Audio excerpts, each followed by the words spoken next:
Hi, Phil Schoenberg, Fastpitch Power, from beautiful, sunny Florida. Having a really nice vacation and thinking about you guys. I've taken up golf recently for the second time in my life. First time I was about 28 years old, and when I went to take golf lessons, the instructor took a look at me. I was fit, I was strong back when I was 28. Pretty good athlete, actually. And the instructor looked and said to himself, you know, this is a guy who's never going to play on the PGA Tour, so I'm going to teach him to be able to get the ball up in the air, to be able to hit with, a fair amount of consistency, so he can go out on a golf course and not be really frustrated, and because of his natural athleticism, be able to hit the ball somewhat regularly in the direction that it's supposed to go in. Well, I gave up the game for about 20 years because I was concentrating on softball, and now I've taken it up again. And the difference between then and now is now I am taking the time to learn the absolute optimal swing mechanics. And let me tell you, it is extremely difficult. No shortcuts, no easy way, very, very difficult.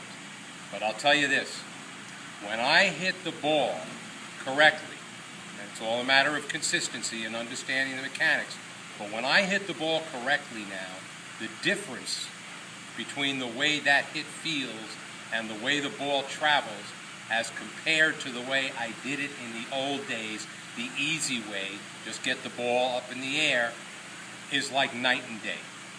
If you hit the ball that way one time, you're going to understand the difference between knowing what proper optimal mechanics are and understanding that and not. So how does this relate to windmill pitching? You probably have already guessed. I can't tell you how many students come to us from other instructors who have taken a young athlete, and in order to give them a modicum of success right out the gate, teach them less than optimal mechanics because either the pitching coach doesn't understand what optimal mechanics are or don't think that it's worth teaching a young pitcher the correct way to pitch. At Fastpitch Power, we don't agree with that philosophy. Our philosophy is, whether it's true or not, any pitcher who comes to us, we're going to train as though they want to be NCAA level athletes.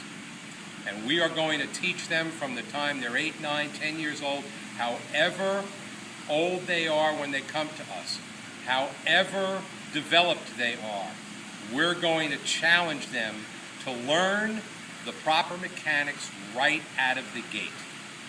And what we've seen by embracing this philosophy is that our girls, as they progress, become better and better and better, and they become their own best teachers.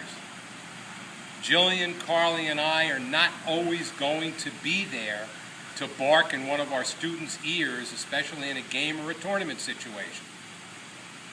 So they have to be able to understand what they're doing and be able to self-correct, becoming your own best teacher.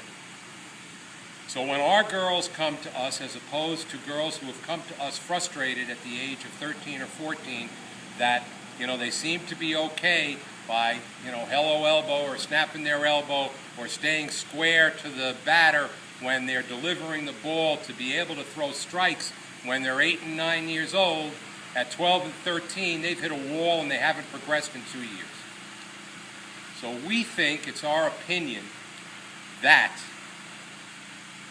if you challenge the girls immediately to learn the mechanics, the proper way, the optimal way, their growth and their development will be far superior to those who take shortcuts.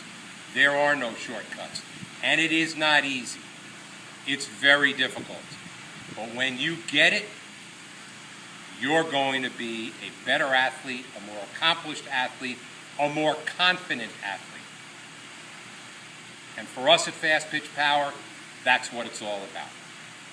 It's been great talking to you. I'll speak to you next time when I'm back home.